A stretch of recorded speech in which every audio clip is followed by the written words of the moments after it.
This is my DIY 12 volt solar generator or portable power station. Check this out. Open it up, I've got a lithium battery, DC-DC charger, a 500 watt inverter, and a touchpad switch panel, so I can turn on all my accessories and power all my gear. Have a look at this. So I've got two quick connect plugs on the back here, one for solar input and one for alternator input, and they're both connected up to my DC-DC charger. Now on the front of the box, I have two quick connect fittings over here, one of which I use to power my fridge. Plus I've got this screw cap that reveals a little 240 volt socket that's connected directly to the inverter. So you can easily charge your laptop or your drone. Over here, I've got a 12 volt accessory panel.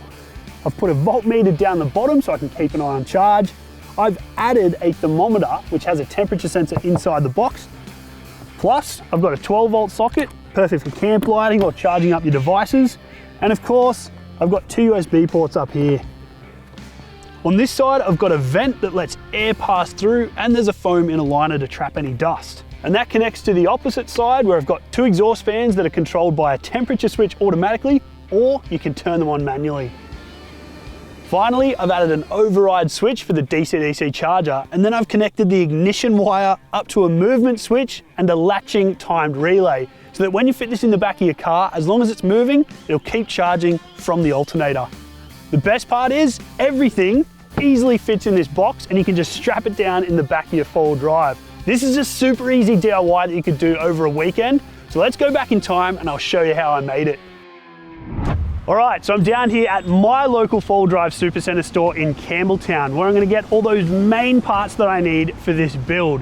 I still might have to head to the hardware store after this to get some little bits and pieces, but let's head inside and get the important parts first.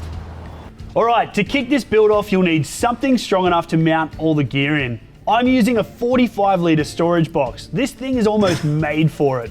Plus, I'm gonna grab a couple more essentials.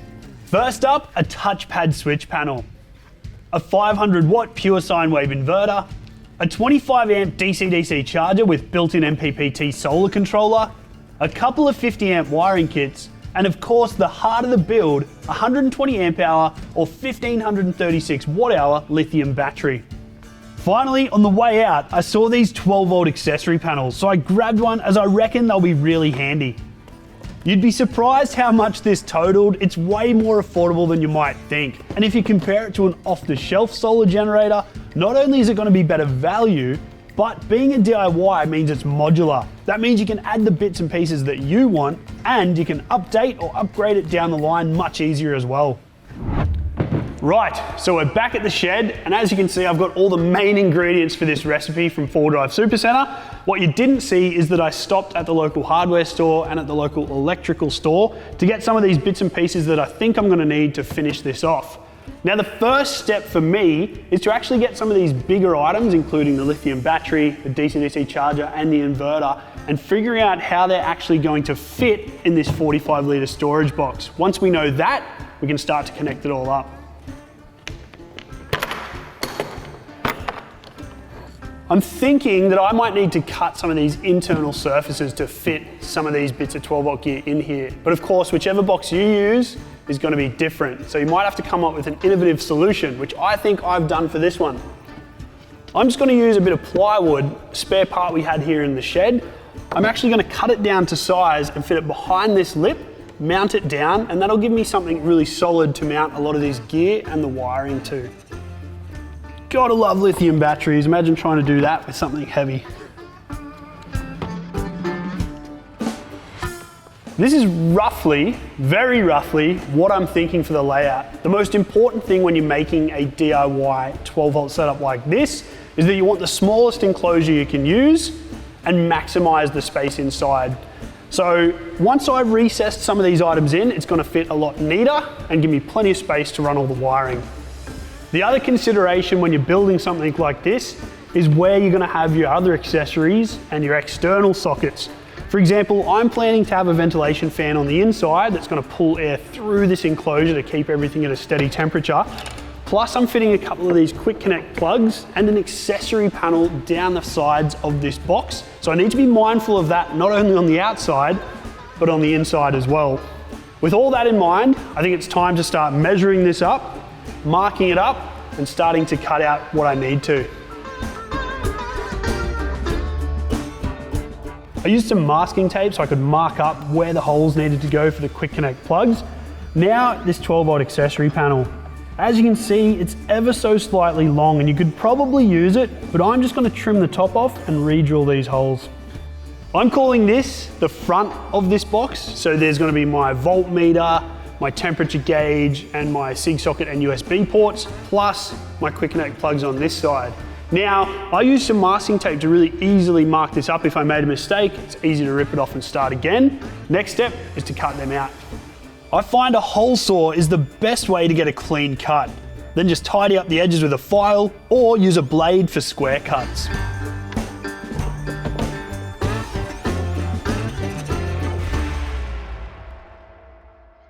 How good does that look?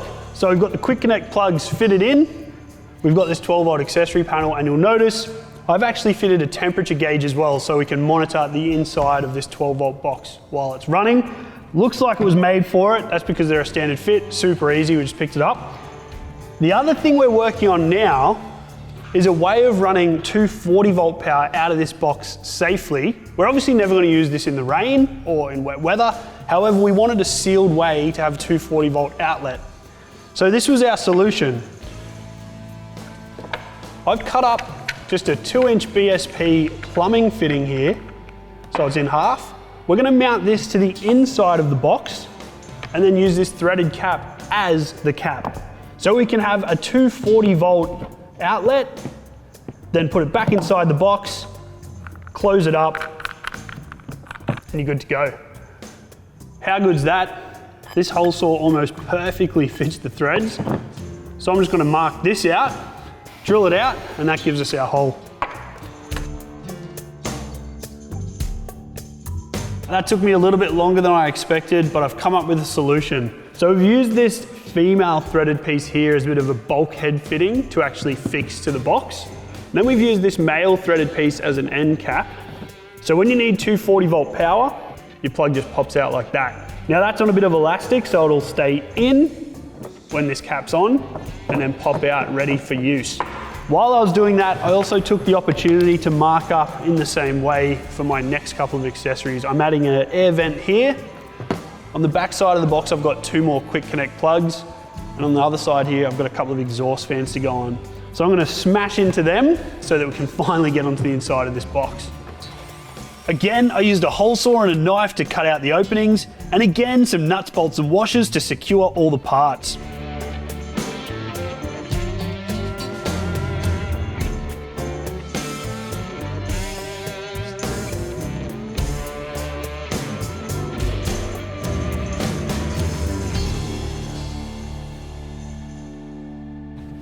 And with that, I think the outside of this 12-volt portable power setup is done. We've got our exhaust fans on this side. We've got power out on the front here. I've fitted that fan vent and it's got a foam inner piece so it'll hopefully prevent much dust getting in there. Plus on the back side, we've got 2 more quick connect plugs where we're gonna have our alternator input and solar input. So now's the fun job of mounting all this gear inside the box and wiring it all together. As I mentioned at the start, every build will likely be different. So I'm really taking my time to lay everything out and plan my wiring runs. All right, quick update. Everything is positioned and most of it is fixed down in the box, and I've checked that everything allows the box to open and close so it all fits nicely. So come over and have a look, I'll explain how it's all laid out. So to start with, I've got the lithium battery here, and I've put an eyelet on this side of the box and on the base of the box so that I could run one of these fridge tie-down straps the whole way around. I've also got my inverter in here, and I've put a bit of plywood on the inside lip of this box to give it something solid to mount down to. Finally, I've got my touchpad switch panel mounted to the inside of the lid here, and the fuse and relay box is mounted to the edge. There's plenty of clearance, and I've figured that that means I can actually use the fuse box and relays to power all of the accessories through this switch panel. Finally, I've come up with a pretty elegant solution for mounting the DC-DC charger and a couple of relays. My plan is to fit this little bridge here across the top of the box and mount it with a couple of hinges on this far side.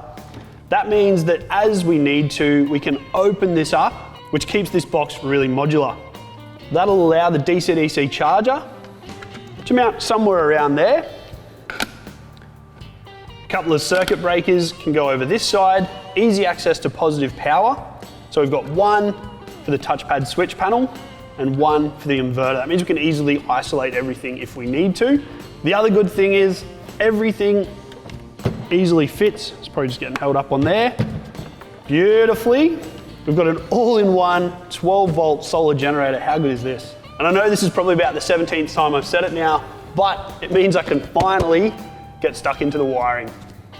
So I grabbed two 50-amp wiring kits. The plan for one is to actually fit into the vehicle, but this one here I'm going to chop up and use the wire for all the components. It's a nice thick gauge, so I just bought a handful of connectors and eye terminals that I can easily crimp on. Sorry for the mess. Clearly I'm right into this halfway through wiring it. Just wanted to quickly remind you, the back side of the box here is going to be my input. So I've got my alternator input on the bottom here. I'm going to have the solar input for the DC-DC charger on the top. Now I wanted to use a green Anderson plug so it was easy to identify the two when you're using it. But green Anderson plugs will have a different actual connection to your typical grey ones, and all the other colours in fact have different connections. So I just quickly spray painted this one up. Still a bit tacky, but we're ready to bolt it in. You're really only going to see the front face of this, so I've only really focused on painting the front. Don't worry too much about the back. Just about done. The last major item to wire up is the DC-DC charger, and then the rest of it can basically connect up to the battery and we're finished. In order to fix that DC-DC charger down, I'm going to have to start by mounting my little top hat here. I'm going to use a pair of hinges so that the whole unit can hinge up so I can finish the wiring, and if I ever need to get in there again, it's super easy. I just knocked this up out of a bit of scrap metal I had here in the shed. A couple of slots were already in it for airflow, and I've added some rubber on the edges to protect it and space it up off the battery a little bit. Now, of course, depending on how you lay out your setup, you may or may not need this, but this was the easiest solution for me. I'm not going to show every single step of the wiring because that would be a 2-hour video, but I'm cutting the wire to length, stripping the insulation, crimping a terminal on, and of course adding heat shrink. If you want a full step-by-step of how to wire up a DC-DC charger, I've added a link in the description. But honestly, this was all really easy as all the gear comes with their own instructions, so you essentially have to wire up 3 different things to the battery. And don't let this intimidate you. While it might look complicated, the hardest part is fitting it all in the box. If this was laid out on a table, it'd look super easy. Last thing to do now is this blue ignition wire. It's always a good idea to run these with your DC-DC charger as it'll mean it's charging much more efficiently, whichever sort of alternator you use.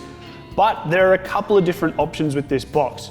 Number one, if you had a standard alternator, you could just not run it and let the DC-DC charger do its thing.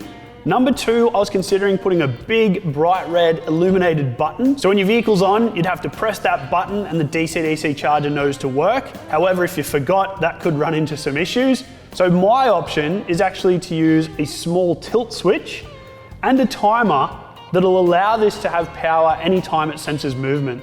Now this is a little bit of an experiment, but I'm going to show you how it's going to work. Righto, so I've set the meter here on continuity. When this switch senses movement, it connects the circuit. So I've set this up as a bit of a demo. Of course, this switch would replace this switch once it's in the build, and this output would go to my blue wire. So basically, when that switch turns on for a split second and then off again, the output stays on.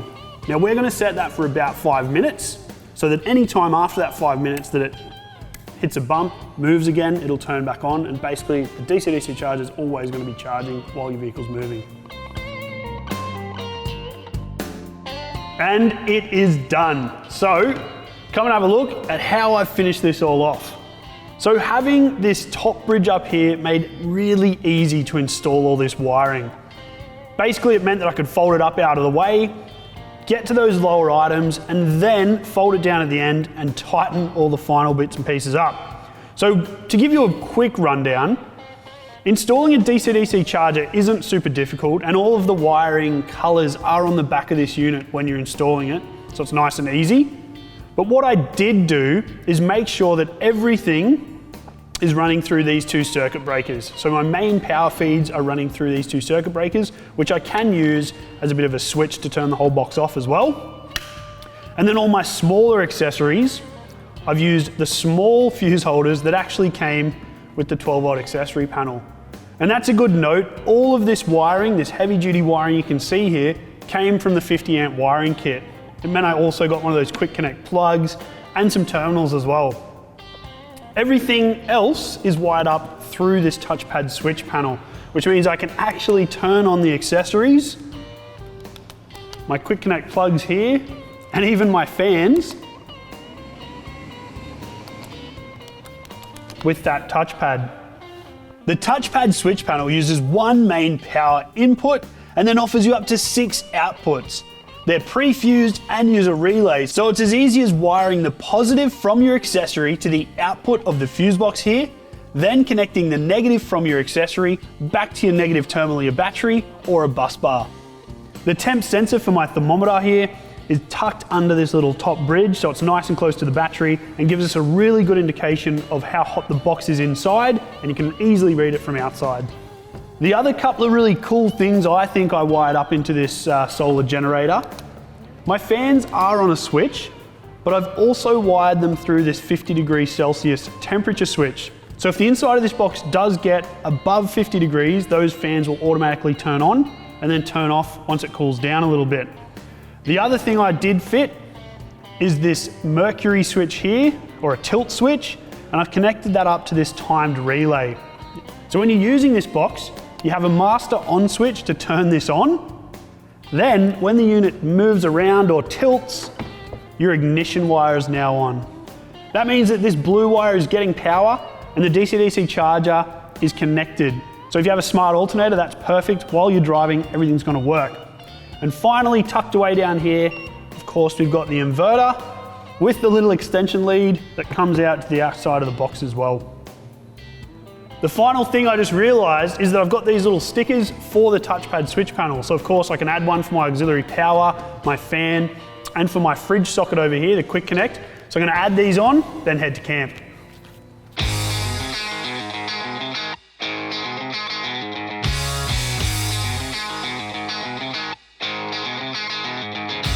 This DIY solar generator or portable power station has been awesome. We can move it in and out of different vehicles. We can move it into our campsite, run all our camping gear. And the best part is it's modular. So if we ever want to change anything out from the inside, we can. That means we can update and upgrade parts as they become available.